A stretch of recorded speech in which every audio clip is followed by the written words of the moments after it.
Good evening, gentlemen. Good evening, 4D. Good evening, Viv. Good evening, 4D. Good evening, Bronze.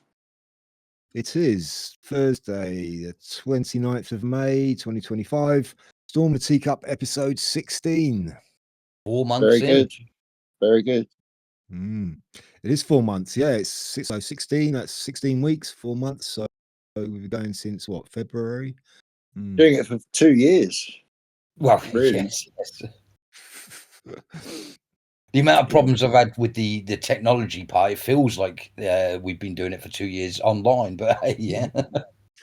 Well, we did this before it was turned into a podcast. So yeah, it's longer than 16 weeks. Oh yeah, absolutely. Yeah. So what's been happening? What's been happening in the world? So much. In fact, I just finished watching Dan Wootton tonight. The amount of people that are sort of saying we're bordering on civil war, and we're really at the breaking point at the moment, and it's some close people to me around here know that I've been saying it for some time, and I'm sure you guys have worried about stuff like that, but it's genuinely I started to get worried, and then by the time I'd watched it all, I thought to myself, this is the point that really I've wanted to get to. This is where it is the breaking point, but I think this means we really are winning, and yes, it is going to be painful, and yes, there's loads of problems, but we wouldn't be getting these open. Certainly, the way Dan Wootton was talking with his two guests tonight on what's it called, the Dan Wootton show tonight. The melting pot that we're in. It's talking about the bringing all the people in and how cultures are getting mixed up and how it only fed the fire for 20 years. And it's all the kinds of things that probably people like you, me, and others have been talking in the more quiet, darker places of the internet because people think we're all crazy. But everyone's talking about it, and it's a real eye opener that wherever I was about 15 years ago, 10 years ago, people are starting to get there now. And I remember how stomach churning it was to start to realize that things you thought were true were sort of made up, and government's not with you and the police are against you. And it's a really dangerous, scary place to be. Who did he have on his show tonight? He normally has a couple of people on, doesn't he? So who was it tonight? Do you remember? I bet it's David Benz was one of them. I just was going to say I can't remember the name, and that's the name. So he's wrote a book recently, hasn't he? Yeah. I think his book was called I think it was called The Melting Pot, actually. Yeah, he was the one who was pushing this idea of civil war is coming, wasn't he? About a month or so ago, he was out there putting that out. I see. This is the first time I'd seen the guy. Yeah, Professor. We mentioned him on a previous podcast. Professor. He's a professor. Yeah, I do hope he's not a bad actor and he's pushing this, because the civil war is not going to be great. It's never really been great in the past. It involves a lot of upheaval, but also a lot of bloodshed, which is worrying. If this could be solved peacefully, that would be the best outcome. But how do we solve it peacefully? Well, my view, we remove ourselves from the system. Yeah, I mean, go on, sorry. If we can, yeah. If we can, or if we even know how to, because I think maybe a lot of people who are sort of aware of the way things are going would probably agree that, we don't want a civil war, and if we can resolve it peacefully, then if there's a way to do that. But I think the vast majority of people are like, well, how do we do that? Voting obviously doesn't work. So what else is there? Yeah. And I know there are options. We've spoken about things like the Sovereign Project, but a vast amount of people are just not even aware of that. Yeah, I know. Or just not prepared to get into it, because it requires effort and it requires a bit of hard work. Yeah, real effort. Exactly. I mean, I mentioned last week I've signed up to the Sovereign Project, and before you even pay anything, there's member resources like PDFs you can download to read. And I've kind of read one of the first couple, but I haven't really been able to find the time or the energy to sit down and sort of get into them properly. So already I've got a backlog of things to get into. Yeah, yeah. The downloads are good though. You can just listen to them in your car. No, that's the paid things. These are just PDFs that you get just Oh, straight right. off. Right. Yeah, yeah. They say, just download all of these PDFs Mm. and read through them, and then you can pay. When you pay, that's when you get the audio stuff to listen to. So, Yeah, yeah. The audio is good, I must Mm. admit.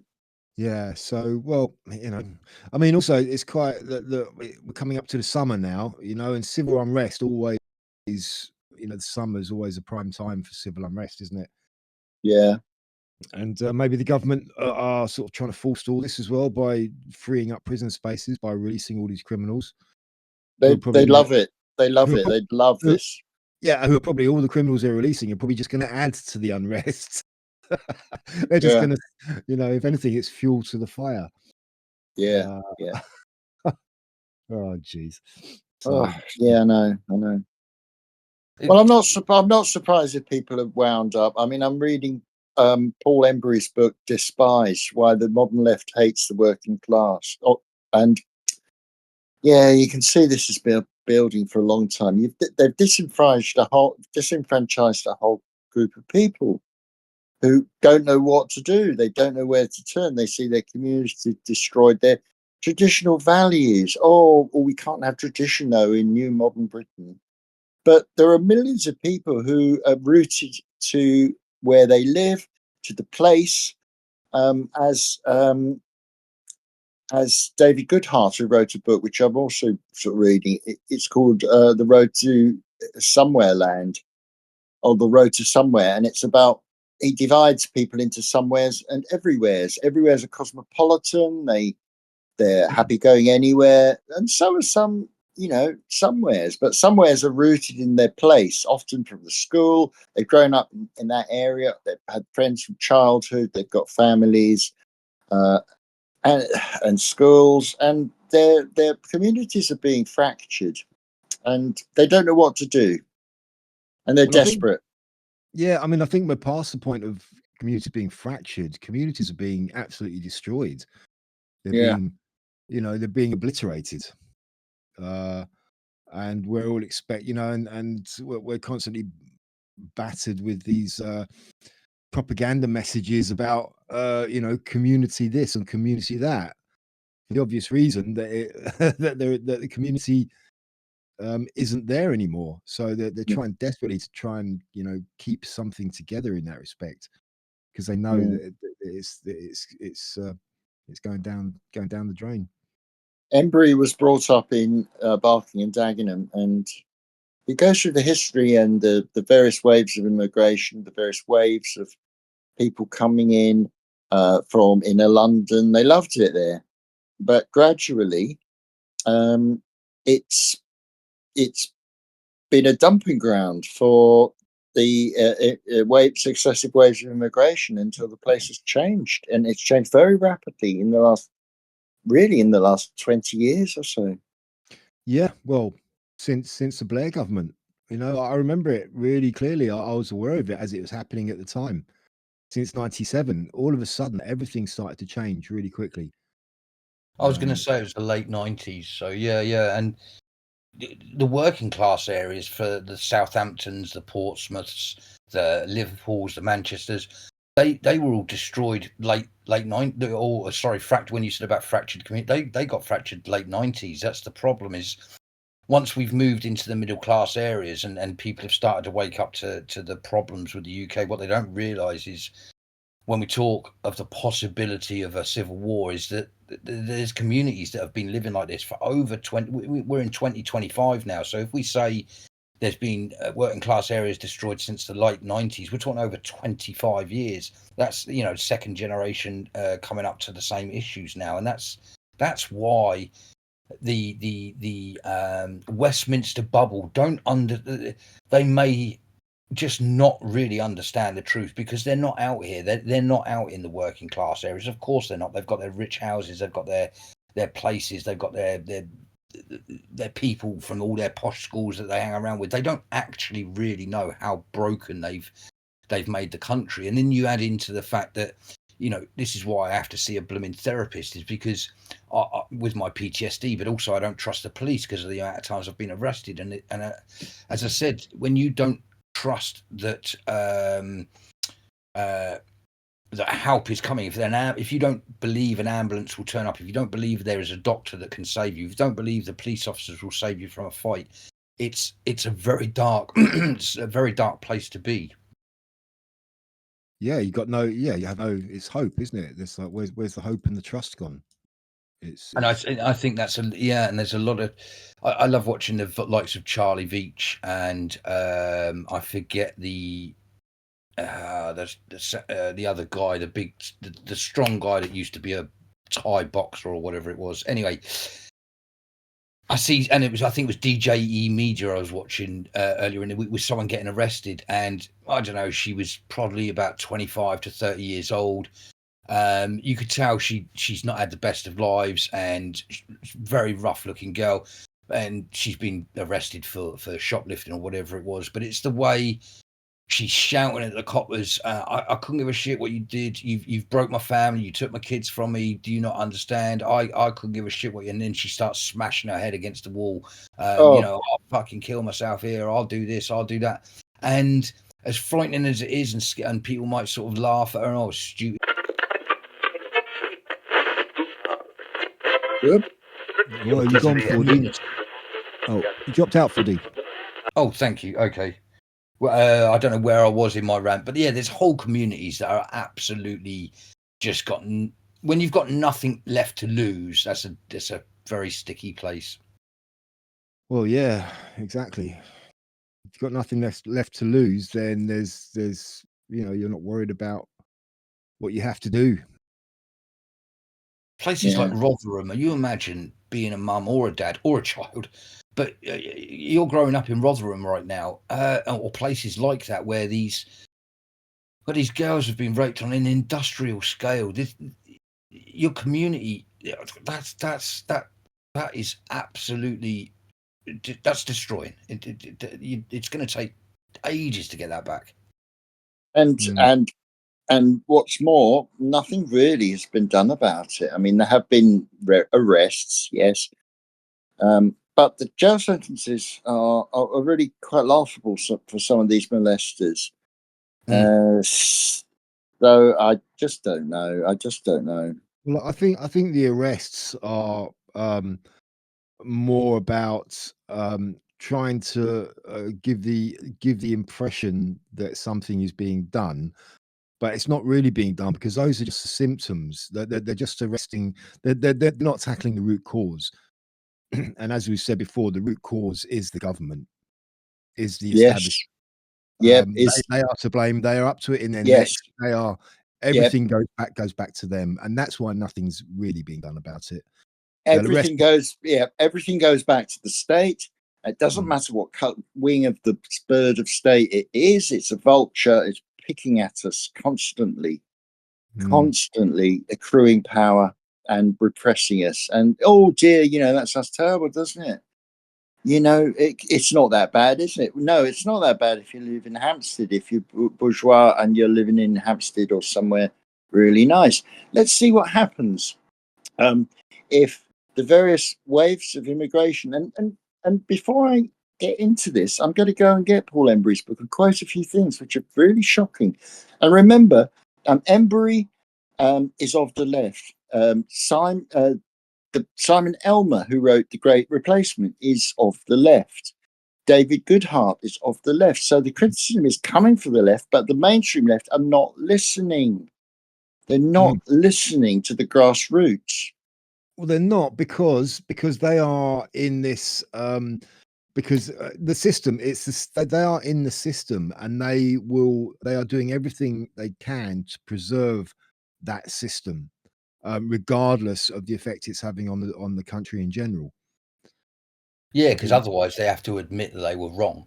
Absolutely. But not just that, they lose their lovely little whatever it is, gravy train, nice little position of influence and power and income that they're all getting, all the corruption that they're benefiting from, that all goes, and of course they don't want to lose that.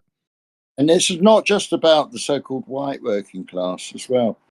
Embry quotes some really eye-raising statistics amongst established minorities, such as people of the Windrush generation. The opposition to immigration is not just coming from the white working class. It's coming from all over people who have to face with it. Now, maybe if we turned Hampstead Heath and Richmond Park into immigrant camps, into migrant camps, maybe that would make a little bit of difference. Maybe if, but otherwise it's all good. It's all good because diversity, is our strength. Well, this is the thing. All of these people who live in these really nice, affluent areas, as like Hampstead and Richmond and what have you, they're not really catching on to it because it's not really affecting them yet. But it will do. It will do, and that's the thing. I mean, the rest of us are going to be, really, really suffering. But eventually, it's inevitable. If it carries on, all of this that we are now facing and having to deal with is going to affect them as well. And and it'll probably be too late by then, and they will actually wake up and think, oh my god, what's happened. But I think that's what I think we're talking about. That's we've already got to that point. I think when you look at the Lucy Connolly story again, as I think we've talked about it the last couple of weeks actually, but again, she's the sort of middle class version of Tommy Robinson, and actually bringing him up. Obviously, he's been released. This idea of civil war, the people on the left are going to hate this, but I think we Tommy Robinson is what we need more than anything else at the moment. He's the only one I can see out there at the moment that can stop the more right wing type people from turning this into a civil war. I think he's the peacemaker actually. Yeah, I don't know. That's quite a difficult one to sort of assess, really. But yeah, I mean, he is a crucial figure in this whole thing, and he's he as you said, he got released from prison a couple of days ago, and already he's been slapped with more criminal. He has to go back to court for these other things. They're constantly on him, constantly. They're not going to let up on him. He's announced another rally, or whatever you like to call it, a big event in September. And they're probably going to, like the last one, they're probably going to find some way to make sure he's not going to be able to attend that. I mean, I think that they wanted to break him. Of course they did. That's what all this has been about. But the thing that I noticed more than anything else is he's come out even stronger than he was when he went in. Obviously, he had a bit of a beard. He's lost a bit of weight, and he's probably mentally, it's probably been torture for him. But his resolve could not be stronger at the moment. Well, yeah, he came out all guns blazing, didn't he? He did an interview with Ezra Levant, talking of Dan Wootton. Dan Wootton covered it, I think, yesterday, and he showed clips from that. And Tommy Robinson was just like, "I'm going to do this and this, that, and the other," and I was planning this and he's just still full of fire. So he's certainly not out of it. That guy has got balls of steel. Absolute, what a diamond that guy is. Yeah. So yeah, let's see. Yeah, well, yeah. What else is there? I was going to say the Macron incident. You must have seen that. Oh yeah. Oh my god! What a great yeah. That was. I mean, that made it. That was all across the mainstream as well. And even it was getting reported in mainstream newspapers, and I checked one or two, like here in the UK, the Express and the Mail, and I thought I've got to have a look at the comments, and there were quite a few comments who alluding to the fact that his wife may not actually be a woman. Absolutely, I saw a couple of quite famous people come straight out with it. I know Candace Owens was straight on the I Oh, think, well, she's the one who's really lit a fire under that. Because did you yeah, see her series, Becoming Brigitte? She did a whole yeah, series, yeah. and she basically kind of came to the conclusion that Macron's wife is either his dad or his uncle. I mean, can you believe can you believe that? And she didn't just come out and say it. She kind of went through all of this stuff. She'd been researching it and coming up with all these details, and it was reasonably convincing, her conclusion after what she'd laid out. But yeah, something really weird going on there. Very strange. I was saying to someone, even if I didn't believe any of that sort of stuff, even if I just took it from face value, he married his teacher of 30 years, I believe, 25 or 30 years his senior. And I find if that is the cover story, I find the cover story disgusting, let alone not disgusting. That's wrong. I shouldn't say that, but it's a bit weird, isn't it, to marry a teacher? Yes. So I don't Yeah, What I know. don't what I don't understand is why they think it matters. That people wouldn't be bothered if Well, there is. Macron was with the bloke. Would they really be Um, bothered? I'm not sure. yeah, I think. Well, yeah, I do. I think so. I think in kind of generally in the general public, that certainly would be a bit of a whoa. That's a bit odd. But I mean, it all Yeah, started. maybe. But then again, you think of one of the was it the Taoiseach or the prime the I think it was it was the Taoiseach of Northern Ireland of the Republic of Ireland, was gay and had this husband character and got voted in. So I don't know. Yeah, People would be but mad. Would they be massively bothered? I'm not really sure. well, the difference is the lie. yeah, the lie. Yeah, it's the lie. Yeah. And also, I mean, going right back to the beginning of their relationship, he was 15, and that is kind of unlawful. That is Mm. effectively or he or whoever Bridget Macron is, groomed him, you know. So And Mm. if it was the other way round, it would certainly be looked at that way. yeah. But and also, again, as I say, taking all that aside, just the way she was scratching at his face, it was a very, women. Obviously, in relationships, there's going to be problems, but you just slap around the face or something, but to claw your face like that, it's a very evil, dominating, nasty thing to do. Well, I found quite amusing was because you saw the door of the airplane open and you just saw her hands kind of pushing his face, and he turned around and he saw that the cameras are out there, and he immediately kind of smiled and waved, and Yeah, it was yeah. so comedic. It reminded me of something Stan Laurel would do in something with Laurel and Hardy. It was just so funny, that reaction.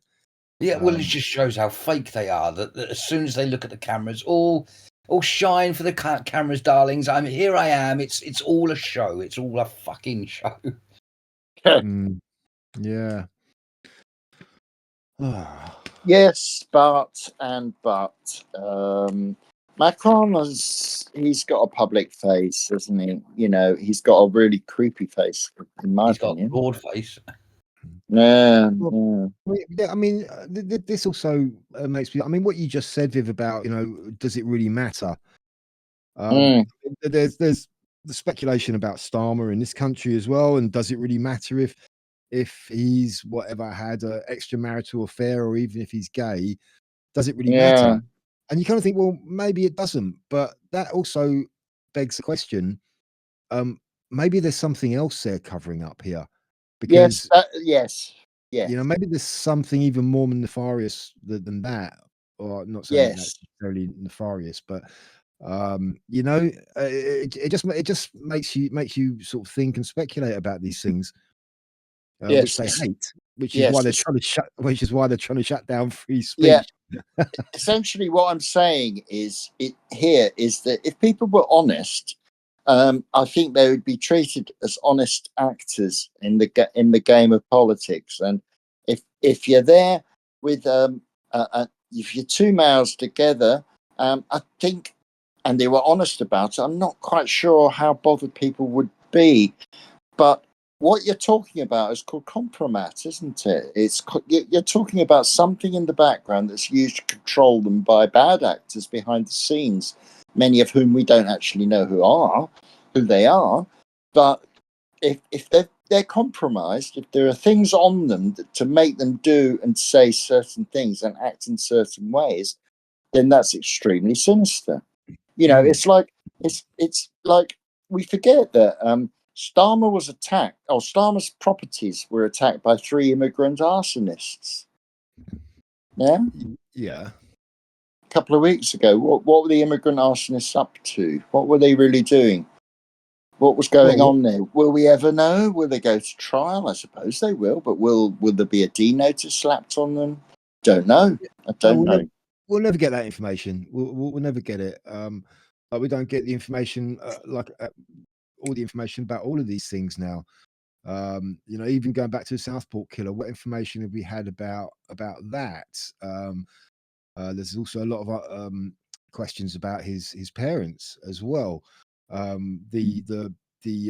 remember those two who attacked the policewoman in Manchester Airport. What happened to them? Yeah. What happened to them? That's just disappeared. We've also more recently, just last week, we've had this car which was driven into all of these people in Liverpool who were celebrating the football thing. And it's amazing how quickly they put out that the driver was a white male.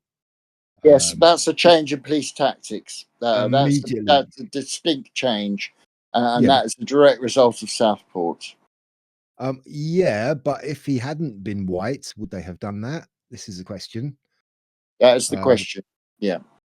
Yeah, but again, I think this is deliberate. I think, again, everything you see is deliberate. I think the breaking point has already been broken. We're already on the verge of civil war, and the white hats, possibly the black hats. Again, if they realise their plan has gone completely tits up, they're going to want to try and stop it from going tits up as well. But either way, for them to do that has sparked such a conversation. Because it's, as Viv says, it's such a change in tactic that it makes everyone talk. It also boisters the whole far right and it's all based on racism, so it causes all the problems that you don't want out there. But it throws it in everyone's faces that we have to, or people are going to be forced to have to talk about this stuff. How far down we've fallen. Do you think we'll be able to talk about it, though, 4D? Do you actually think we will be able to talk about it? How many more years, months even, perhaps, will more and more laws come in? Do you know how many non-crime hate speeches there are every day, investigated every single day in New Britain? 65. Because I heard there's something like 30 arrests a day just for breaches of freedom of speech kind of stuff. Dare say. I just know that, a breach of one of the breaches of freedom of speech is the introduction of non-crime hate incidents and NCHIs. So 65 every single day. Looking at the stats, from 45 of the UK police's 48 police forces, 13,200 complaints were recorded over the last year. That was from December 24. I remember someone saying that 1 in 5 people have already got a non-hate crime incident against their name that they don't even know. So that means a fifth of the population are already criminals. It's ridiculous. Yeah, they're not even criminals. You see, this is collecting data. This is what it's doing, is collecting dissident, even supposed dissidents. We're actual dissidents. Okay, I'm proud to say that. Yeah, we are. Absolutely. Yeah. I'm very proud. Well, I don't like the word proud. Actually, that's a sin. Pride is a sin.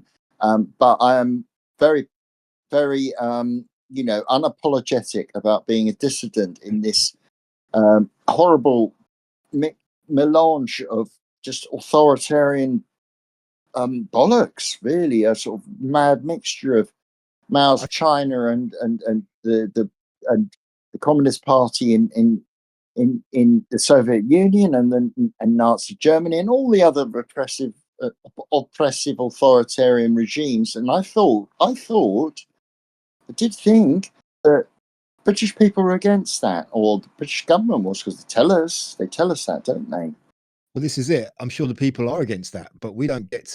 But we're being stifled in communicating that now, and all we get is the government propaganda in the mainstream media, which is why, which is what people really need to stop engaging with.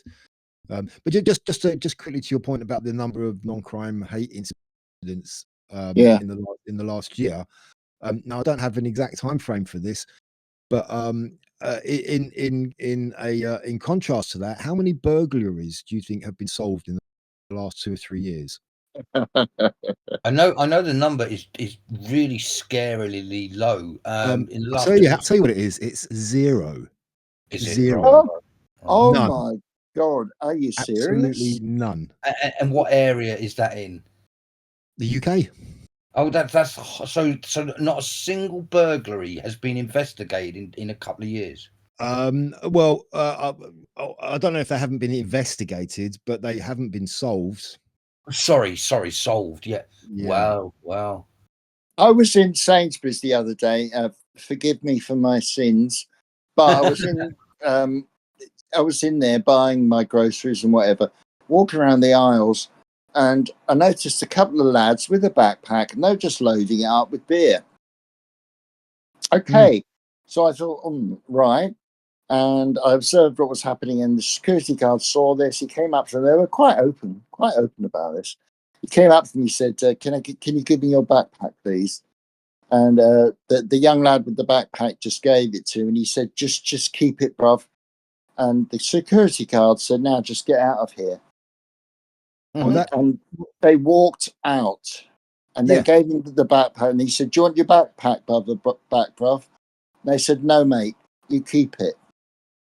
No, they're making a fortune. They don't need that. Yeah. Well, that's actually more of a result than would normally. Normally, they just walk out. They just ignore him, because these security guards, I don't know why they have them, because they cannot do anything. They can't actually physically accost these people. This happens all the time. I've seen it. I was in this was like a couple of years ago, 2-3 years ago even. There's one of these smaller Sainsbury's down on what's the name of the place? It's in Notting Hill, Portobello, right? And I was in there, and these two guys came in. They just went straight up to the freezer section with these bags, and they were just chucking all of this frozen meat into the bags, and then they just walked out. Yeah. And the security guard is kind of like, stop, please, and they just ignored him and walked out. And there's nothing these security guys can do. That they're instructed not to do anything. That's the whole thing. Well, the point is, the point is, if you look at different sort of levels, if they phone the police are not going to come around. I mean, part of the whole burglary thing is you say, "Oh, I've been burgled," and the policeman says on the other end of the line, sitting there munching donuts on his lardos, "Mate, just have you, here's your crime number. Yeah. We suggest you report this to your insurer. Do you have an insurer?" We'll report it then.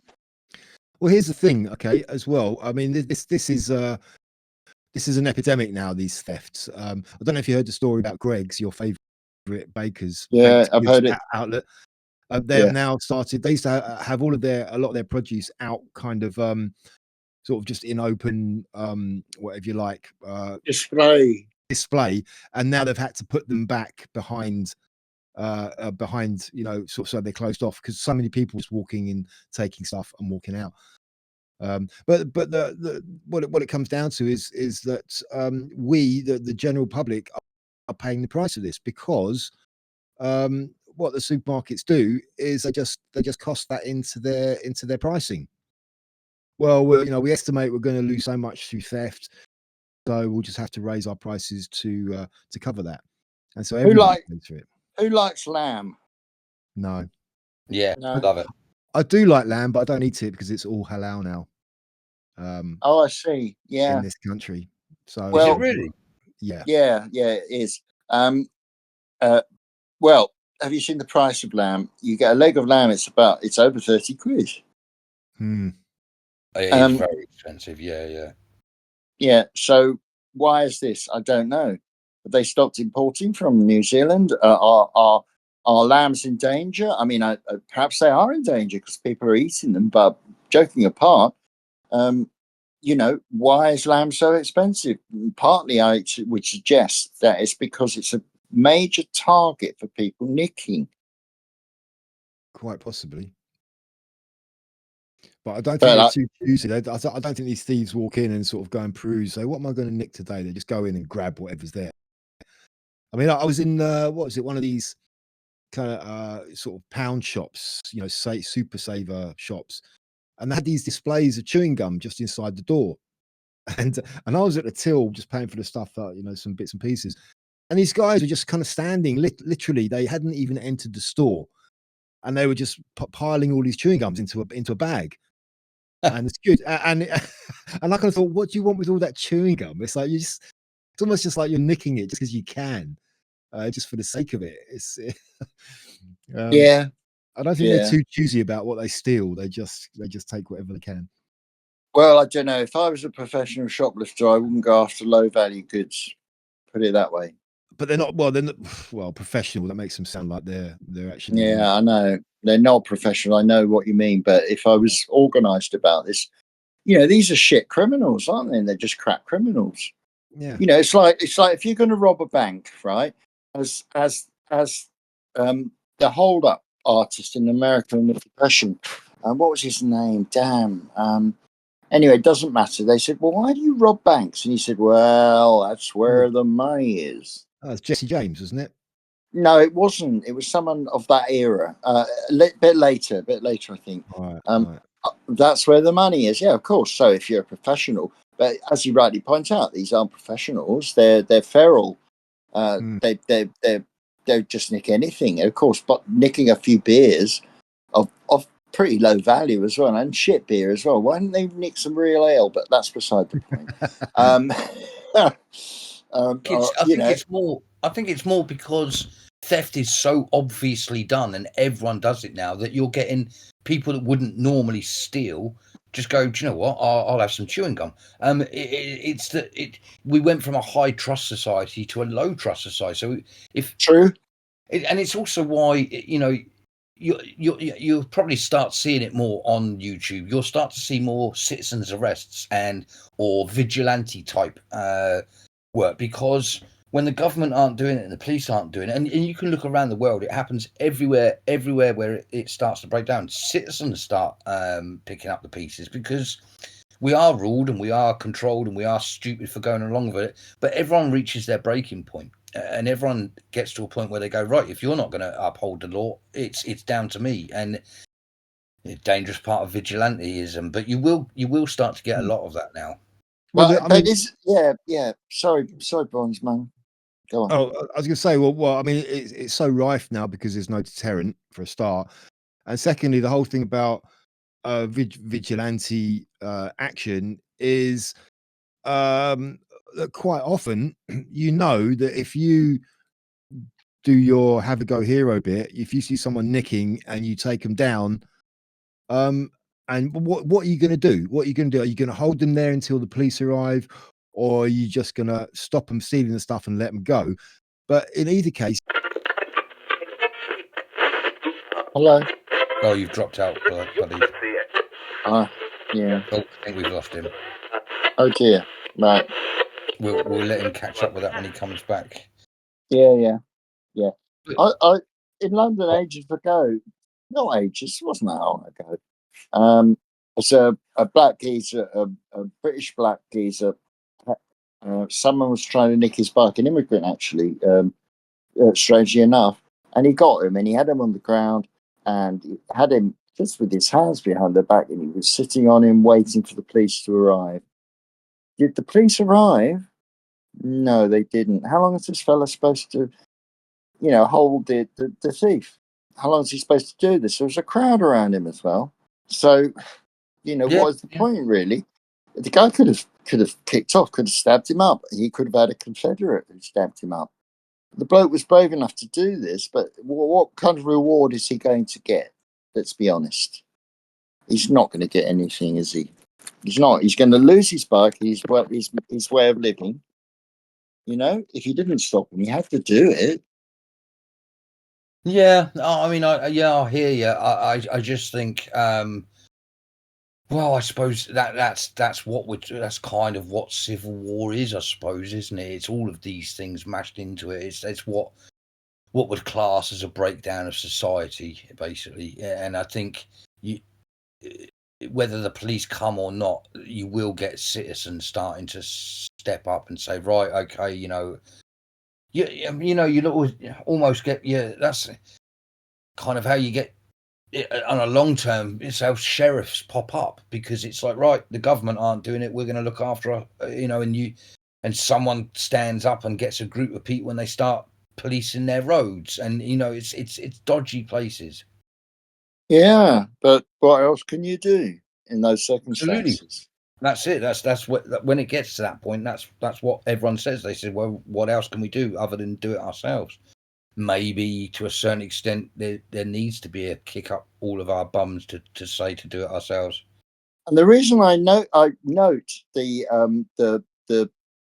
melanin level of the courier who had made a citizen's arrest on a white geezer who seemed to be Romanian, or perhaps Polish, is, this is not something that's either that has a racial component necessarily. Everyone's suffering from this, of course. So, oh, do we have?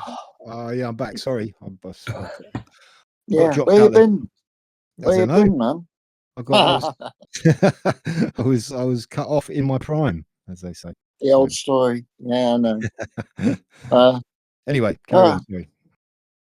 Just talk about shoplifting still, and theft, and the lack of recourse that people. I was just saying that I noticed a fellow make a citizen's arrest a few years ago, but nothing happened. Somebody was trying to steal his bike.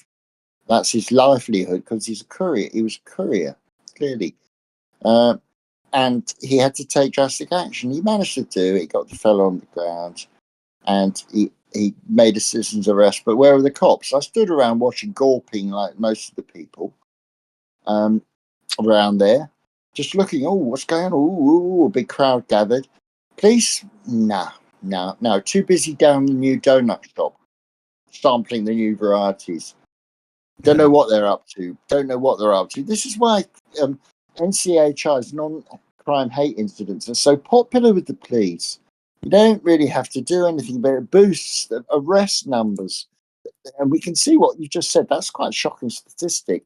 Oh, well, you don't have burglaries, but then let's just look at amalgamation of all the arrests you made. Oh, that's good. That looks good. Oh, that's great. True. But true. But how many of those are people who've said hurty words on the internet? In other words, speech, non-crime hate incidents. It's not even a crime, but that's still recorded. So, yeah, it boosts the police crime figures. It's all good, but it's not good for us. On the ground. Yeah, it's a box ticking exercise. It's a box. Yeah, of course it is, and it looks good. It's all about the numbers. Stats, exactly. Stats look great, don't they? That's fine, and everything's right. But it's really not, The thing is, one of you, I can't remember which one of you said it at all. I think we were talking about Star, and you said it's. I wonder if it's something more nefarious, and I think, from my Q point of view, that's the point. I think that everything, there is something a lot more darker that is going to come out in the passage of time. I don't know how long it takes for all of this. We were talking about civil war and unrest now, how long to get it back. It is a long process. Otherwise, society will break down. So they have to have done this in a slow way. But I personally feel there's something much more nefarious that people are going to find out in the how many 40, we don't know the figures, but how many pedos are in government? How many people who support even the rape gangs. Yeah. We think, oh well, I'm into that as well. That's all right.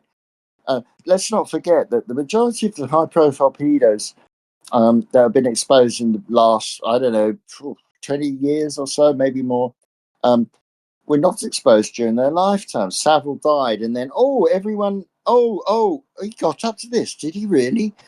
Cyril Smith, MP, he's dead now, but yeah, we found out about him when he was alive. Oh no, this doesn't happen. The guy from It's a Knockout, Stuart, Rolf Harris, Stuart. On and on it goes. They're not exposed during their lifetime, and if they are, like Hugh Edwards, who was the let's not forget, was the main anchorman of the paedophile protectors called the BBC. He got let off with a slap on the wrist. It's a bit naughty, wasn't it? But okay, off you go, you're good lad. I don't know why there wasn't marches against that. I don't know why. Again, that would have been another opportunity for the middle class to go, hang on, this is not right. What's going on here? And no one seemed to batter an eyelid. It was only the people that already know this is going on shouting at the same people that won't admit to it. But someone sent me something today about whether you're being tracked by the government on your phone, and you can call this number and decide and find out if you're being tracked. Most people know these days that whatever I do, if they want to catch me, they can catch me. So that says to me they could catch every single paedophile. It wouldn't take long to find out which ones are messaging each other with dirty pictures and stuff.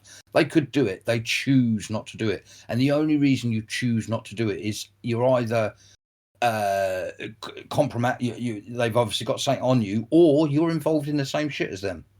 Yeah, of course. Yeah, exactly. I actually sent you that 4D that thing where you type in. It's called an IMM code, where you can put it into your phone and then hit call, and you get a readout of things. But the funny thing is, I did that on mine, and it came back all as I got the list coming up saying, no, and then I tried it again a bit later, and it came up with an error code saying, that IMM code is not recognized. I was like, what? Because you've been in it before. Because they know you've been in it before.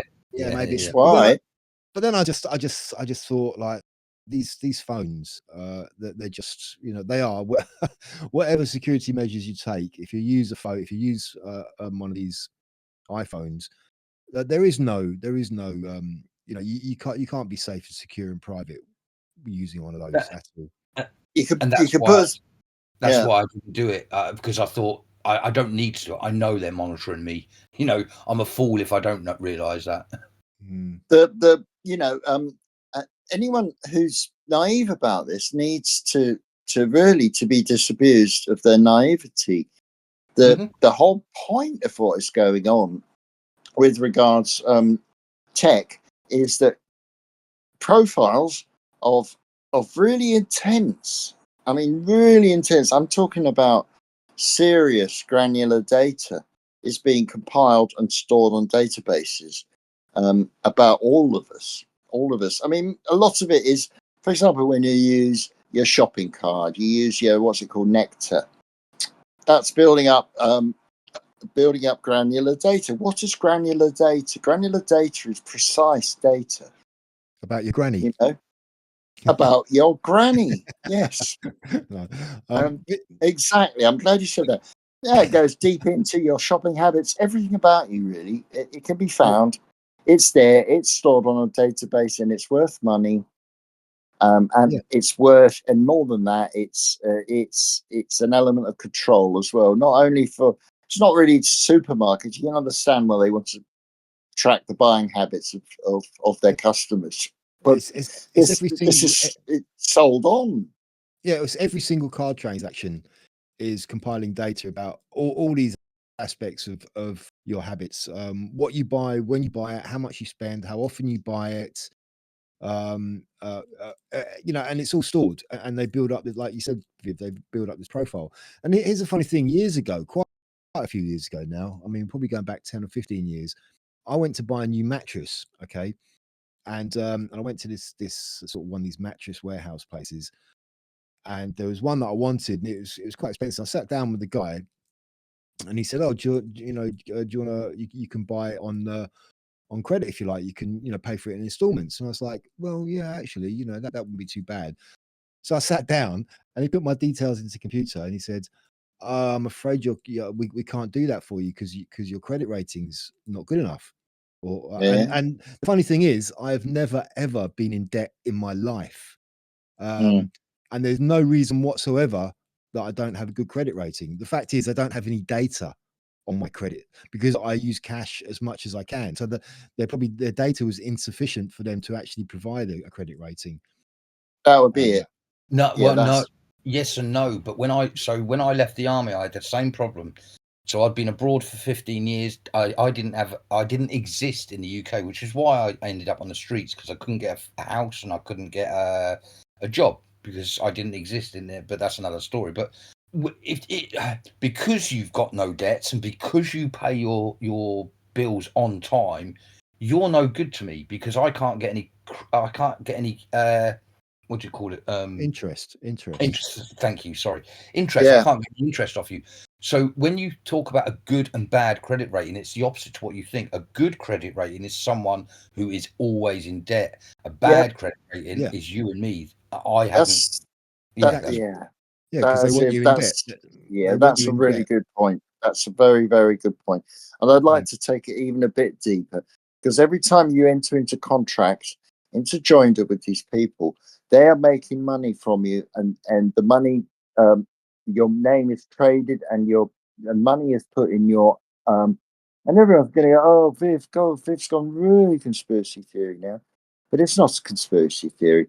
There, as I said many times, there are bank accounts uh, which are established when we're born from our. Oh, who's gone again? Bronze has gone. Ah, yeah. damn. He's disappeared again, unfortunately. Oh, mate. Anyway, yeah, there are bank accounts with large amounts of money in them in offshore locations, and it's the result of basically your bond. You have the bonds, or rather, they're accounts where the money traded on every contract you make is placed. So it's even deeper than that. I mean, they're scraping granular data from all of us, building up these huge profiles. And yeah, But also, hang on. Are you back? Are you Bronze? Yeah, I keep getting kicked off for some reason. Yeah, carry on. It's all right. Yeah, cool. I was going to say, this granular, again, from a military point of view, we had something that would be called a forward observation post, and in a forward observation post, you basically watch the enemy, and you watch what time they come out to use the toilet. You watch.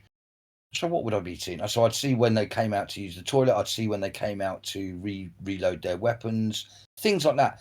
But what the average person doesn't realise is that when so now turn it to shopping. So let's say that they know what I buy and when I buy it. What people don't realise is the extra information you can get from that. So if every Friday night I order a takeaway, they know he's in a happy spot. He's maybe watching a film. He may be because they'd already know what my hobbies were, so they know that I was doing one of my hobbies. And so what I mean by this is that you only need to know what someone spends on a daily basis, and you can find out what turns them on, what doesn't turn them on, how you can control them, how you can't control them, what makes them angry, what makes them happy. There is so much because it's literally what we do when we try and take an enemy down. You find out a little bit of information, and from that information you build up a story, and you go, right, this is where we do it and this is how we do it, because yeah, exactly, and that's what I mean by granular data, which is really deep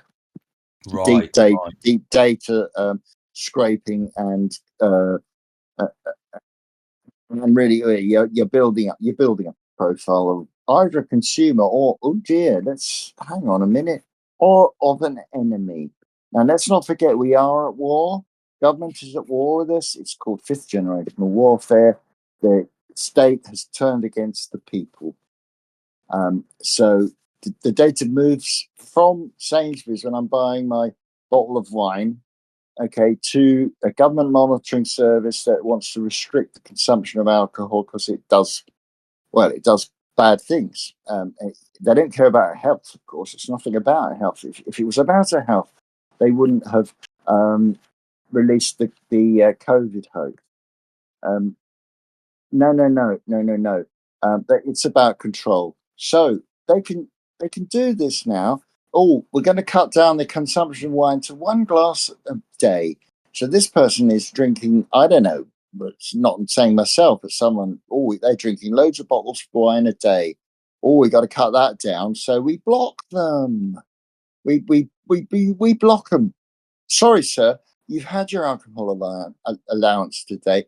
Extend that to meat. They don't like that. Oh no, sir, you've had your ration of meat. It's a kind of consumer rationing as well. You know, mate. Yeah, but think deeper. You don't even have to do it to that level. So, the exact scenario you just said, you don't have to say to someone, "No, you've had your allotted amount." All you have to do is, certainly for yourself, if you're like me, you're not as funky on computers as the youngsters are.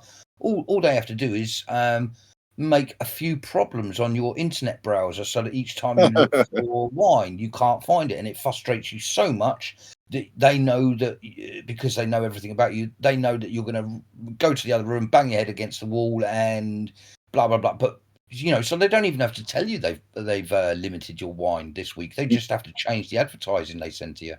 Indeed, yeah, this is true as well. Of course. But Go on. Well, I was going to say that supermarkets, of course, run an awful lot of surveys. They do an awful lot of research. They found a percentage, I think it was about 40% of people who visit supermarkets are basically low cost. They're not really needed. It's a pensioner just staring at the reductions at the end of the day, thinking, "Oh, can I afford that loaf of bread? Oh, go on then." But it's reduced. But those people clog up the aisles. They want high spenders.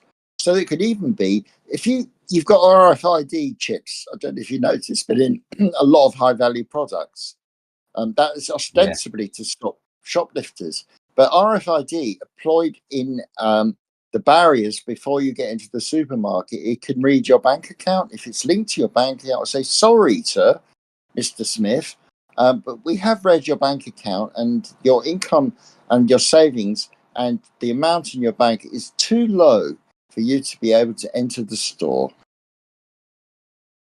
Yeah. Radio frequency identification, the RFID.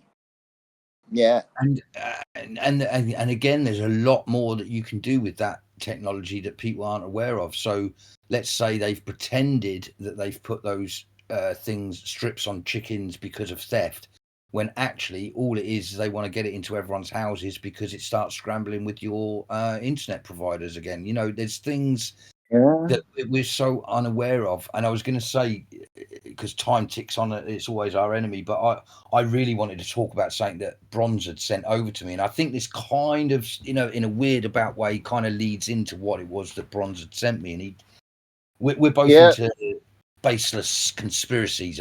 I know we've spoke to you about it before. It's on Badlands.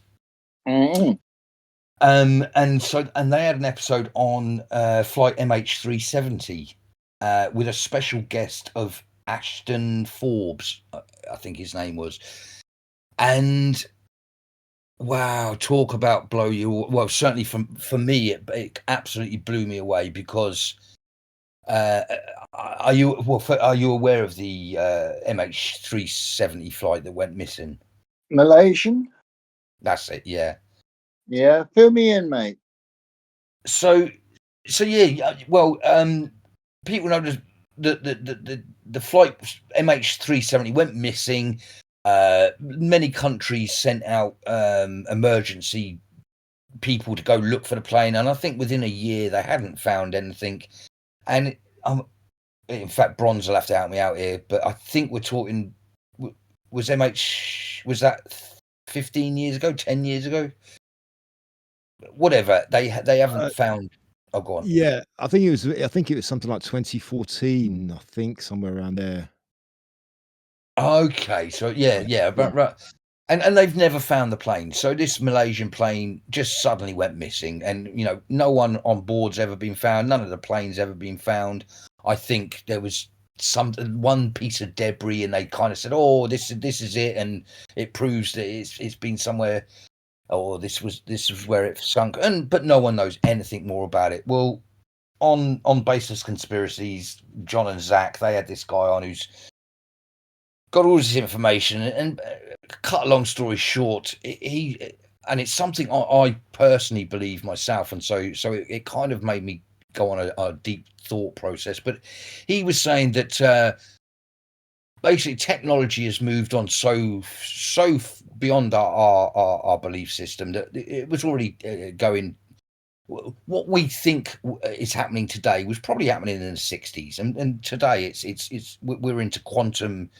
We can move things. We can and this is specifically what he was saying. He was saying that he believes that we've got to the point where we can move objects from one place in space to another place in space. And he's got these. Again, I'm rushing it. I'm kind of condensing it.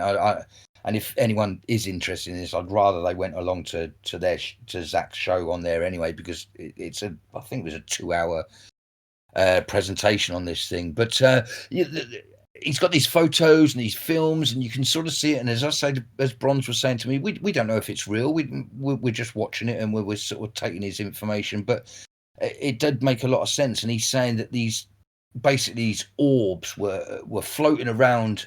You can see these 3 orbs kind of things floating around the jumbo jet, and they just float around it. And he's hypothesized that these energy balls are created by man, could be perceived as aliens, and maybe that's why a lot of alien stories or UFO stories have been out there in the past. But it's basically balls of energy that map the object, work out where it is in space time, its size, its density, and so on and so forth, sending it to an AI computer, and then the AI computer takes that, moves it, and reappears it somewhere else on the planet. And that they took this plane, and that it's all to do with Chinese and American.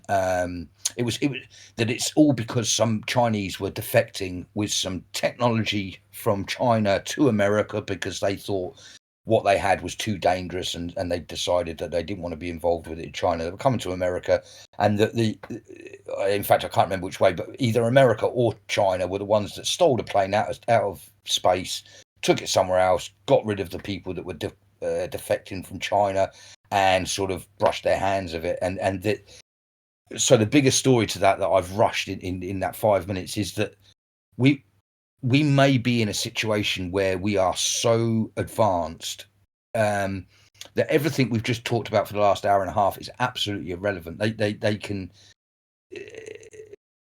Star Trek is real. Star Wars is real. Everything you've ever seen in sci-fi films, we've already worked out. We can already do it, and that we're being stifled with just technology. It's not aliens. It's not God. It's not any of the sort of things that we might have spoke about. It's literally just that we're kind of the AI, that we're in a simulation, in as much as we are just very, very, very controlled. Yeah, I mean, what Ashton Forbes he presented was 3 videos, and these videos were taken from something called Gorgon Stare, which is supposedly this really high-tech military surveillance system, and they were actually surveying this plane, so they knew. So that kind of proves that it was an operation, and you see the plane.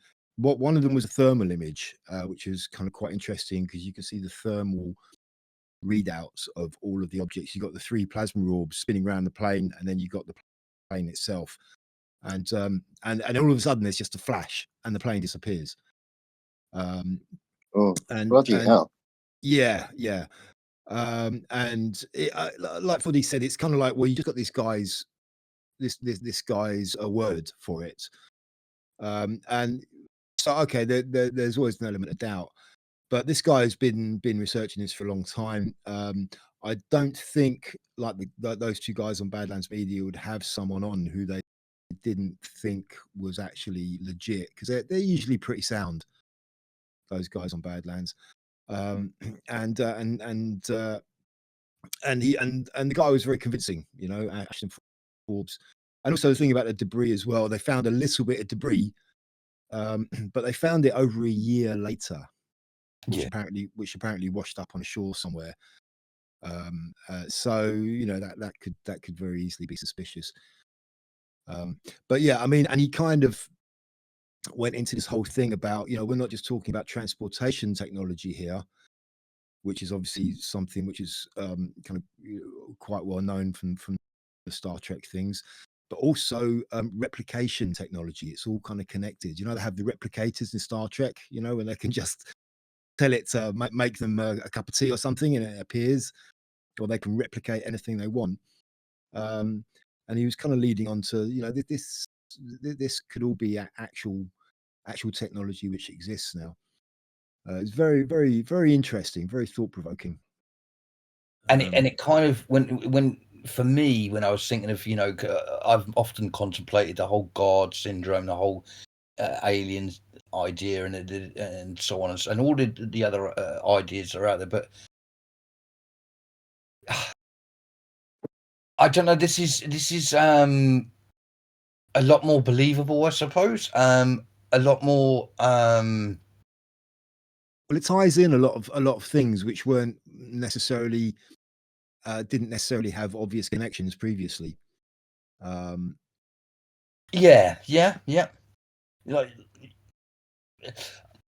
yeah, go on. I'm reminded of the science fiction author Arthur C. Clarke, who said any sufficient advanced technology is indistinguishable from magic. Yeah. Well, and I was saying to Bronze, you know, I joined the army in '92. Well, and so from '92 to '94, 2 years I did my basic training, because I was an engineer. So they take you back. So not only do I have to do the soldier part stuff, I had to do the engineering side of things. And in that 2 years, I met very, very, very intelligent professors that took me through science and maths and all the things that I had to learn. And so back in '92, one of the professors I was with was teaching us all about the water-powered engine, and I was saying to Bronze, I know the concept of how the water engine worked, because he broke it down to us. We needed to know it for other things we were learning, and how I've got a fundamental understanding of how you break down the elements to oxygen and hydrogen, and how you burn those. And out the back of your exhaust, you just get water, because that's all you've done. You've taken water, you've taken to its elements, burnt it, and those two elements make back the element that they came from. That was one thing, and so that was 1992. But you've never heard of a water-powered engine, and if you did have a water-powered engine, imagine all the oil barons that would go bust overnight. So it stands to reason why they've stopped us with that sort of technology, for instance. And then the other technology that always worries me is 9/11.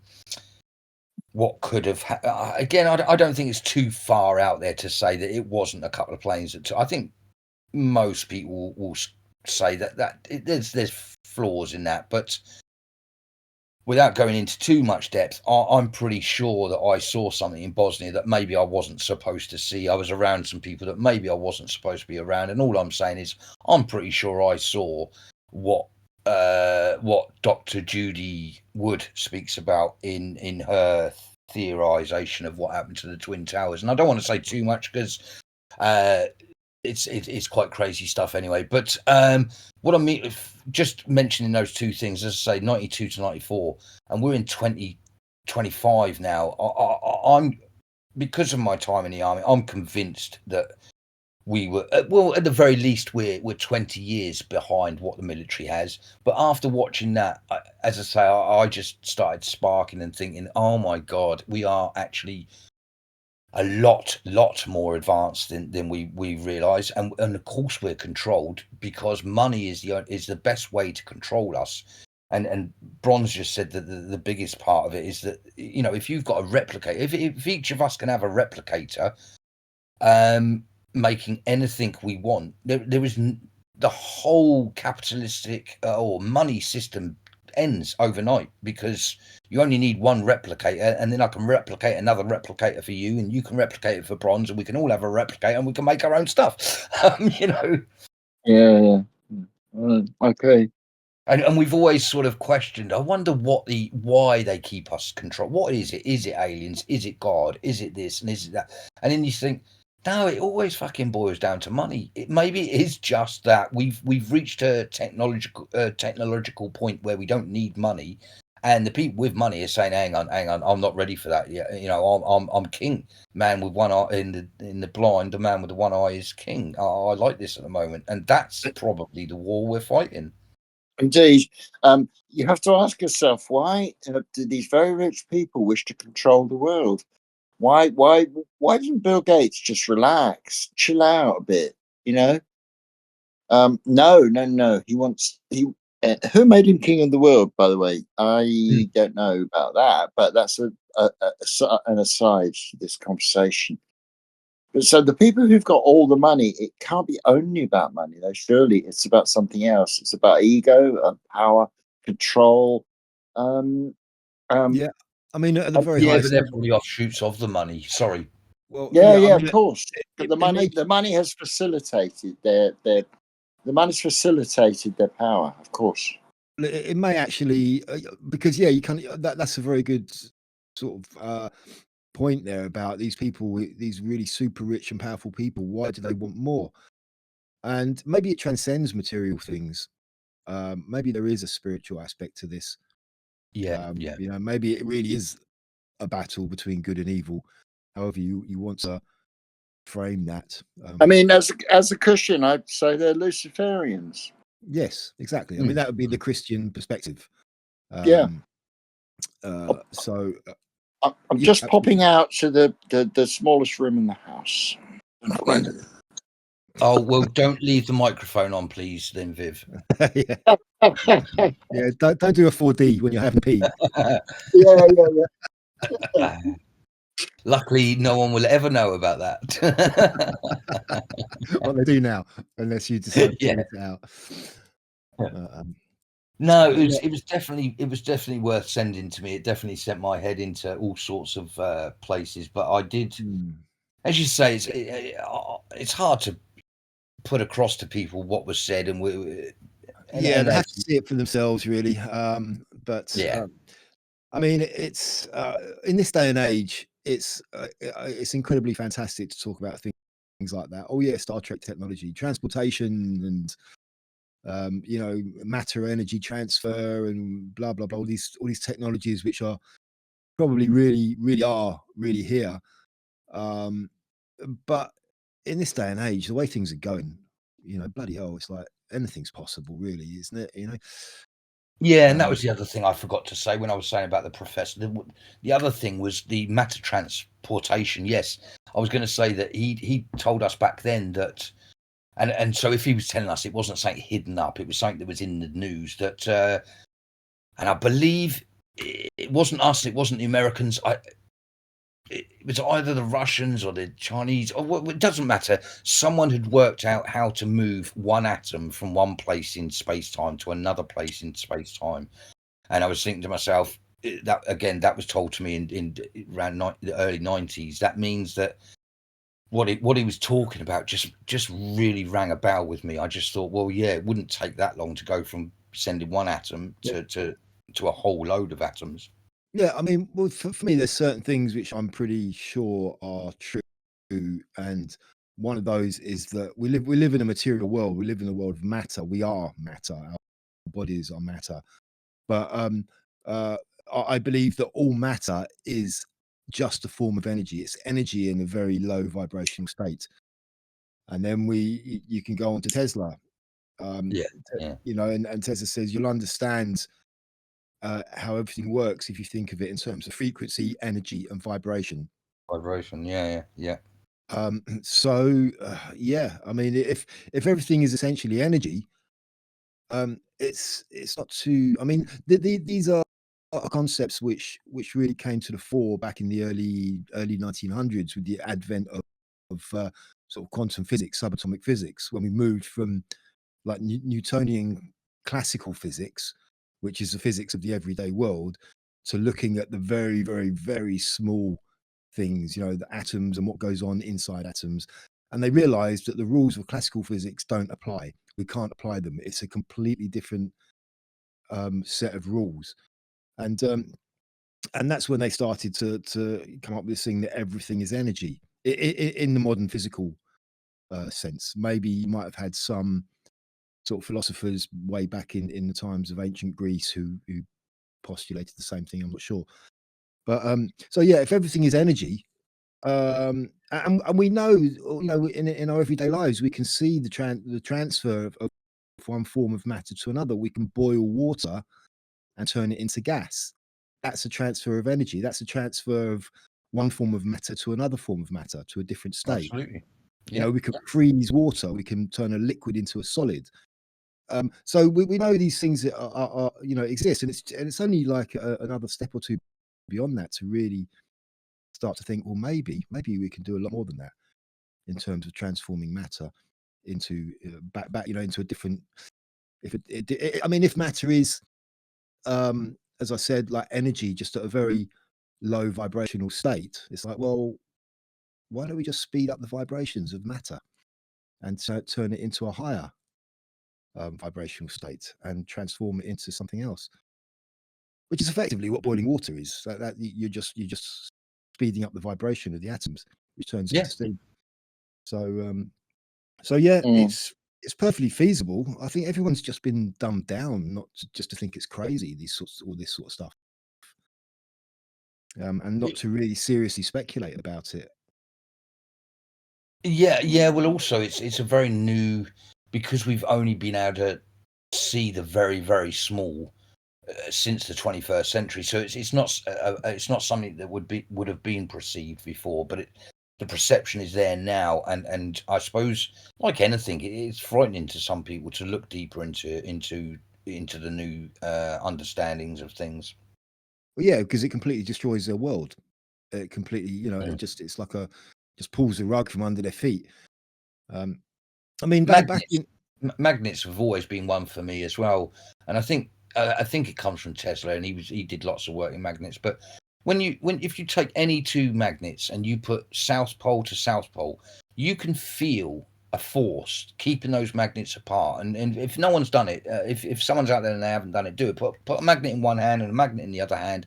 Bring them together. Make sure your two souths or your two norths are facing each other, and you'll feel an energy in between your hands that's pushing the two magnets apart, even though there's nothing changed between between the magnets and the air between them, other than them getting closer to each other. And even that is an energy. Because it causes a heat, because you're pressing stuff together. It causes atoms to squeeze, which causes heat. Then you go into friction and the coefficient of linear expansion, and absolutely everything is just vibration and energy. Yeah. And if we could harness, so if you could harness two magnets pushing together, if you could harness that energy, which there must be, and I guarantee they've worked out how to do that, not in the way of coils and stuff that we've already done. I mean, just that force that will not let you touch those two magnets together. And apparently, if you look at it on a micro level, even when you think you've pushed the two magnets together, they're not actually touching, because the power that is within there is much greater than you'll ever be able to press. And even that is a mind-blowing concept. But if you could put two probes in there and take that power, that's a huge amount of energy. Well, yeah, I mean, that's the key, because I think that technology exists in things like monorail trains. Yes.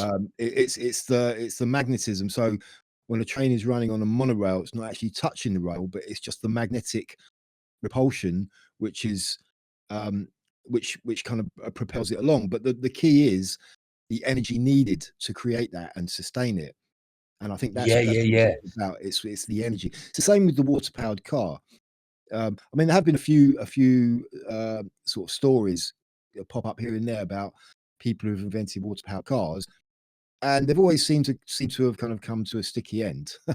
um, but Yeah, but with your uh, trains, sorry for interrupting, but with your trains, I'm saying about doing it the opposite way around. So you're saying you're using magnets to propel a train down the track. I'm saying that there should be a way of taking the magnetic force and using that to throw the train. Thus, it wouldn't cost you a penny. You'd actually. It's hard for me to explain sometimes, but yeah, the opposite way around, taking the power that's pushing the magnets apart and actually using that, not just using it to move the train, if that makes sense. Yeah. Well, yeah. I mean, I think it's not too much of a stretch of the imagination to think that how difficult is that to do. I mean, do you That's think right. that hasn't That's really right. been sussed out already? I would say it has. I mean, one That's thing right. that Yeah. one thing which I can't remember, it might have been Viv mentioned in one of our conversations. We were talking about sort of renewable energy, and the real difficulty is the storage of the energy. We don't have the capacity to store the energy in terms of batteries. Our batteries are not good enough, and so I that think we're sat on the battery. I think again, when we've talked about the Schumann resonance, when we've talked about the 432 hertz, I think again that the trick or the con is the battery is the earth. That's what stores, or maybe it's the ether. But either way, there's going to be a positive and negative. I think it's already here. These rich people have tried to make fake versions of it, and that's where the battery came from. They actually, because Tesla already worked it out when he put bulbs in the ground, and he got them all to light up. So I think everyone already knew, and they just went, hang on, if we can make or represent what the Earth's doing into a battery, we can sell it. yeah, I mean, Yeah, well, yeah, the yeah, Earth yeah. is. I mean, if you subscribe to the globe theory of the Earth, it is a magnet. We have a North Pole and we have a South Pole, Absolutely. See that? Yeah, yeah. which Now you get that. corresponds to a battery. Yep, yep. And I think. See, I mean, this is where it gets a bit deep. But so if you was to have a magnet on a piece of paper and you've got north facing up and south facing down, if you threw loads of iron filings over that, you'd get a pattern, and the pattern would go from north out in a circular motion to the center of the magnet, and then back out and back to the other side, and you get these two sort of curvatures. Again, I'm not a teacher, and I'm not very good at explaining things, but all I'm going to go on to say is we call it a toroidal field when you have and you can do amazing things with a toroidal field, but the earth is literally a living toroidal force, a toroidal tunnel, which means well, again, if you go too deep into it, I think that's why electric energy is free. I think the very shape of the earth creates it. yeah, There I is think there is no north in space. yeah. There's no north in space. Well, Yes, exactly. what is space? But yeah, Oh, dear, don't go there, man. There's I no mean, up, not there's I no think you're down. I think yeah, a visual representation of the energy flows from the north and south pole of a magnet, kind of like a fountain coming out of both ends. Like yeah, Cheers. Yeah, cheers. a yeah, water for sure. fountain. Yeah. I get that. And so if you can see that represented with iron filings on a magnet, then that means you can do that with the earth. And then I go deeper into saying what the iron filings are now just chemtrails. What are they doing with those iron filings? Are they enhancing this magnetic field or depleting it? It's very true to Well, say that the injections that were rolled out during the COVID coup, some of those injections were putting something magnetic into the body. Yeah. Now, my eldest worked as a gardener. One of the mates on the gardening the, the team had got injected, had got one of these injections, COVID injections, and it's very true that they brought a magnet in, put the magnet on the arm. At the site of the injection, the magnet stuck on the arm. It appears the RHRA technology is magnetizing us. Well, I mean, they would say it's nanoparticles, but somehow, for some reason, and people say, "Oh, it's to link up with the 4G, the 5G towers, etc." But it is true that You're now going into wet works. these are magnetic sites. Some of the Oh, I lost the last bit that you said there, Viv. yeah, they're magnetic. They're magnetic sites. They're situations where something was introduced which becomes magnetic at the point of entry. Well, Right? I've seen 1 or 2 videos describing exactly what you mentioned there, with people putting magnets on themselves and them sticking, and other people putting magnets on the same place in their body and they just fall off. And there was an awful lot of speculation about some kind of, was it iron oxide or something like that, or something some I think it was, some yeah. ferrous compound being in those injections as well. Yeah. So, but listen, guys, time's pushing on. Indeed. Blimey, yeah. So maybe we should give old Victoria a bit of a mention before we. Yeah, of course. I just would like to very quickly say that you were talking about these magnetic trains. These are called maglevs. Yes, and it's a magnetic force which they use to effectively propel them along the rail without actually touching the rail. We had one in the UK, but other countries had them. The Japanese, of course, naturally being a sensible nation, have maglevs. I've suffered with extreme back problems for many years, and in the early days, many times I've bought them as well, where magnetic belts, and you put them around your back, and I've always sworn by it. They put magnets in particular parts of your back, and it seems to relieve pain. People use magnets around their wrist for seasickness. Magnets are a very interesting product. Well, it's one of the I think in science, I think there's 4 major forces they talk about, and the magnetic force is one of them. Gravity is another, and I think there's 1 or 2 others I can't remember now. But yeah, magnetism is one of the major sources, one of the major forces, should I say, that underpins a lot of physical thoughts, physical speculation. Physics, etc. Well, there you go. Anyway, crazy. Yeah. Victoria Wood. So Victoria Wood. Yes. Did you know that it seems that everyone we spoke about so far has had something really bad in their childhood or something bad in their younger days. Victoria Wood's another one that had a very lonely childhood, and apparently quoted herself how she often looks back and feels sorry for little her, and she didn't have friends. She was that kind of down. She stole a lot because she didn't have money. She said, I lived a life where if I wanted to steal, I stole. If I didn't want to talk to people, I didn't talk to people. And it's kind of why she got to where she went, because she just went into her bedroom and just wrote. And then on her 13th birthday, her dad bought her a piano. And it's kind of almost the rest is history. With the piano and the writing, she then became the sort of Victoria Wood that we know, the comedian. And as she said, or as she was quoted saying in this thing that I read, she never even laughed. She didn't have comedy as a child, but she found it through isolation and problems.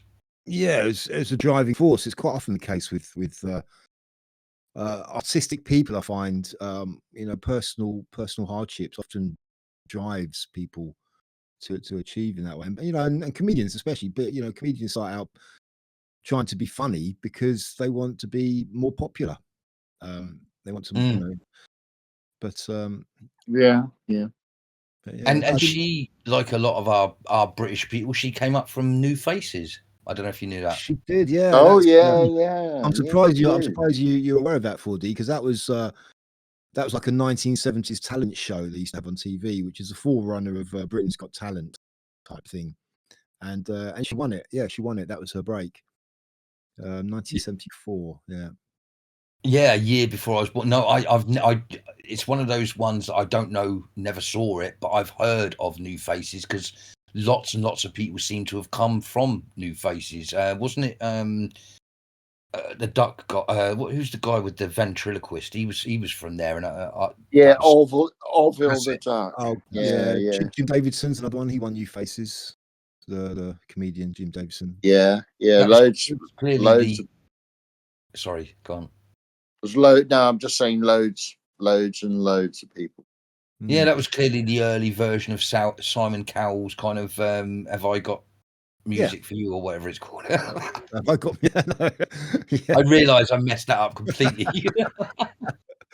Yeah, no, it's Britain's Got Talent, wasn't it? That's it. Yeah, I did actually. Wow. I'm looking at this. This is amazing. This is absolutely amazing. Yeah, we can't Honest. see it. Viv, you're gonna have to explain. Yeah. Our eyesight isn't that good. Marty Kane, the comedian. Kane, yeah. The winners, this is Roger De Courcy with that Brummie Bear. Don't you remember him? Nookie the Nookie Bear. Yeah. Nookie the Bear. Yeah. Patty Boulay, the singer. Yeah. Shawaddy Waddy. Oh my God. Oh, They didn't get very far, actually. Oh, they had a few hits. They did well on when they broke, but they didn't do. They came second. Well, that's fair enough, isn't it? Yeah, it's fair enough. Yeah. Oh my word. Yeah, I didn't know did this. actually. After we spoke about Victoria Wood last week, I thought, you know what, I'm going to go and check out some of her stuff on YouTube. There's a fair amount of stuff. Of clips of her, and she used to, when she had her TV show, Victoria Wood was As Seen on TV. She used to start it with a kind of like stand-up thing, and I watched one or two of those, and I got to say, I didn't really find it that funny. And they had, first of all, maybe it's just that it hasn't aged very well, but also they had this really terrible canned laughter on every single line that and it was just like, oh, this is terrible. But what she did really excel at was her kind of comedy songs. When she wrote those comedy songs with just her at the piano, those are really good. There's a couple of really good ones she did of those. There's a particular one she did about kind of a free speech thing, actually, when they were banning certain words, and she wrote a song about it. And it's, for her, it's quite risque. You can see that on YouTube as well. But also I came across a drama that she wrote and she starred in with Julie Walters. And I remember watching it at the time and thinking it was quite good. It's called Pat and Margaret. And it's about these two estranged sisters who, after 27 years through a sequence of events, get reunited, and they are like oil and water. Victoria Wood plays Margaret. She's a very simple working class northern woman, works in a motorway cafeteria, really down to earth. And Julie Walters plays Pat, who's this one of the highest paid TV stars on an American soap opera, and she's a real diva and a real bitch, really self-obsessed. And they kind of get thrown together, and the story sort of continues how they eventually kind of find common ground and this, that, and the other. And it was that was quite interesting. So, and that's on YouTube as well. You can watch that on YouTube, the whole thing. It might be worth checking out if you're interested. Yeah. Like you, I had a look, and I didn't realise that she'd been in a couple of feature-length films.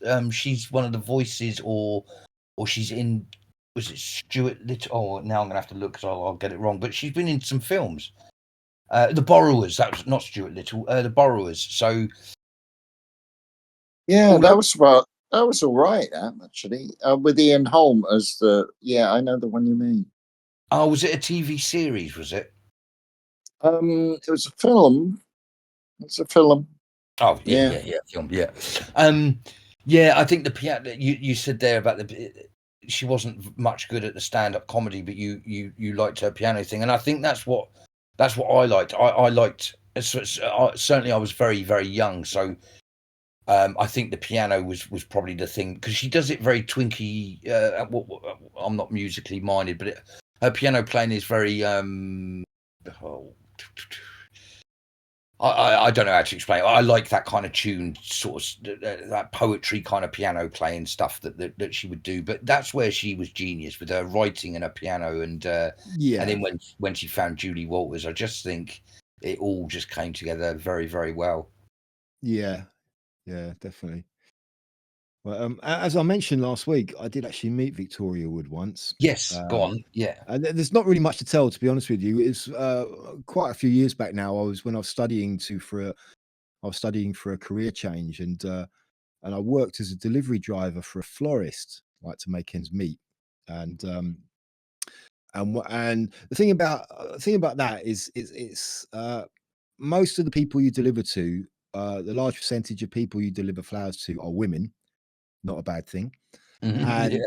a large percentage of those people, those women you deliver to, are always really pleased to receive flowers. So you'd All right. quite often be very well received. So that was a nice little perk of the job. And also, I'd deliver to famous people, on a reasonably regular basis. And on one of those times, it happened to be Victoria Wood. And sometimes, you get the name and the address of who you're delivering to, and you see, oh, that's a famous person, because you tell by the name. And I can't actually remember with Victoria Wood if I knew it was her or not, but she lived up in Highgate Village, which is a really nice area of North London, right next to Hampstead Heath. And it really is a really kind of villagey type vibe, very middle class, a lot of money there. And the place she lived in was really nice. It wasn't a big, ostentatious place or anything. It was kind of almost a little cottagey type vibe. And it was right in the middle of Highgate, but it was kind of tucked right away. It wasn't sort of out on the street or anything. And I went in and I went up to the door, rang the doorbell, and the door opens and there's Victoria Wood standing there. And I'm like, oh, it's Victoria Wood. And typical Victoria Wood, she was wearing yellow rubber washing up gloves. And so she'd obviously just been doing the washing up or pruning her house plants or something or other. And she was very just very normal, very, very normal. No real kind of oh wow, flowers. No real kind of emotional reaction either way. I just said, oh, some flowers for you. She was like, oh, okay, thanks. I said, yeah, you can just sign here. She signed, she took them, and she went in, and that was it. No kind of nothing kind of either way about her in terms of sort of personality or reaction or anything. She was just very matter of fact. Oh, right, okay, yeah, okay, blah, blah, blah. And that was it. So Yeah. that's my Yeah. Victoria I Wood. wonder if she got flowers all the time or something. No idea. Yeah. I couldn't tell you that, but yeah, there you go. Oh, bless her anyway. Yeah. I mean, she died in 2016. You say she died of cancer. I mean, I think we're going back now to that was probably about 15 or 16 years ago. So I wonder if they were something to do with, maybe she had been diagnosed at that point and they were sort of some flowers from a She one of the. friend I or a think she's one of relative. the. Yeah, I think so. She's one of the few people who didn't make a big deal of it. Which you'd expect, really.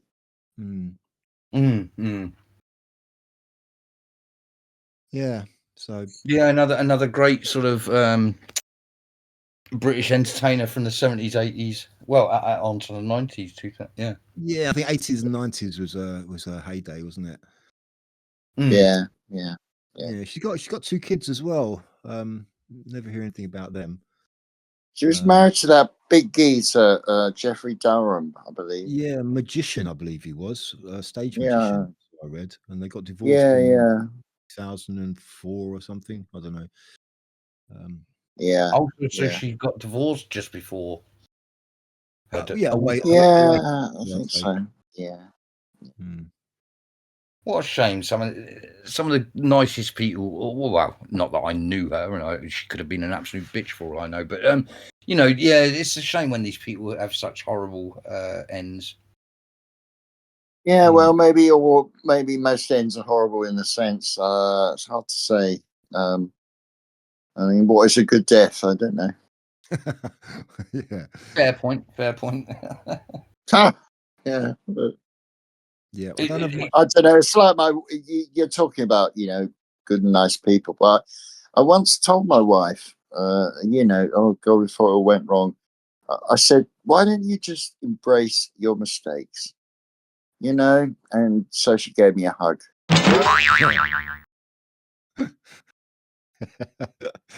well, she did what you asked. Yeah. Yeah, it was your birthday for a few weeks back, wasn't it, 4D? It was. It certainly was. Yeah. Do you happen to know there's only one birthday which lasts for a minute? Do you know what it is? No. Your 62nd. 62nd. Like Yeah. it. Oh, it's better than mine. I now have all the money I'll ever need. Well, as long as I die in 6 months' time. Yeah. About a week. Yeah. Oh, Yeah, God, yeah. I've got enough money to last me for the rest of my life. If I die Oh, next week. no. Oh, God. Mm. That's both funny and not. Yeah. Yeah, I would tell you a chemistry joke, but I'm not sure if I'll get a reaction. Boom, boom.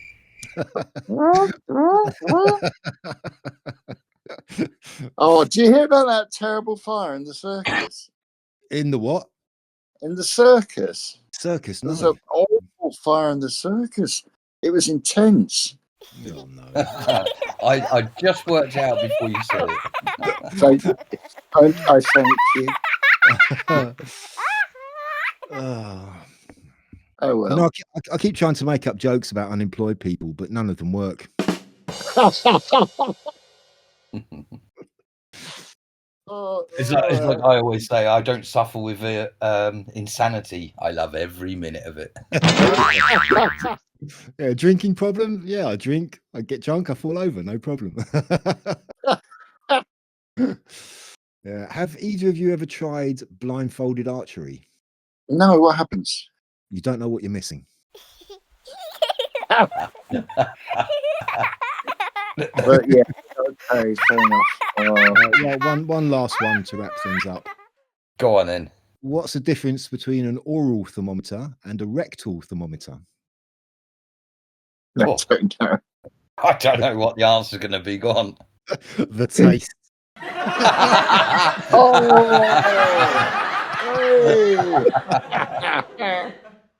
Oh, yes. Okay. Yeah, when we start talking about rectal thermometers, it's time to go, I think. It is, isn't it? Isn't it? What did you do? Teacher asks, what did you do in the holidays, little Johnny? Well, I put a firework up a frog's ass. Excuse me, rectum, little Johnny. Yeah, fucking destroyed it.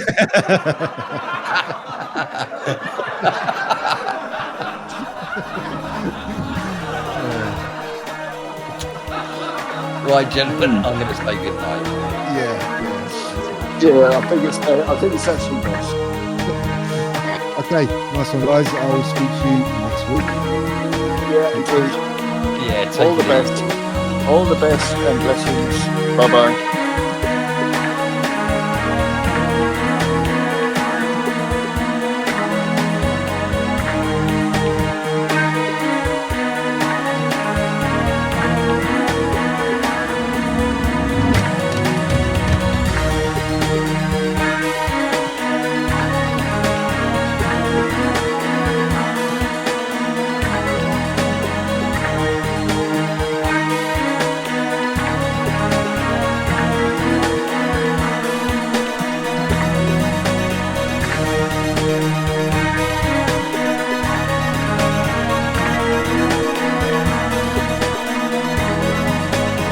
Okay.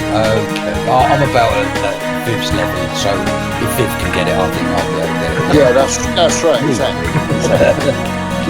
Should we get going? Yeah, let's do it. Okie dokie. Yeah. Right.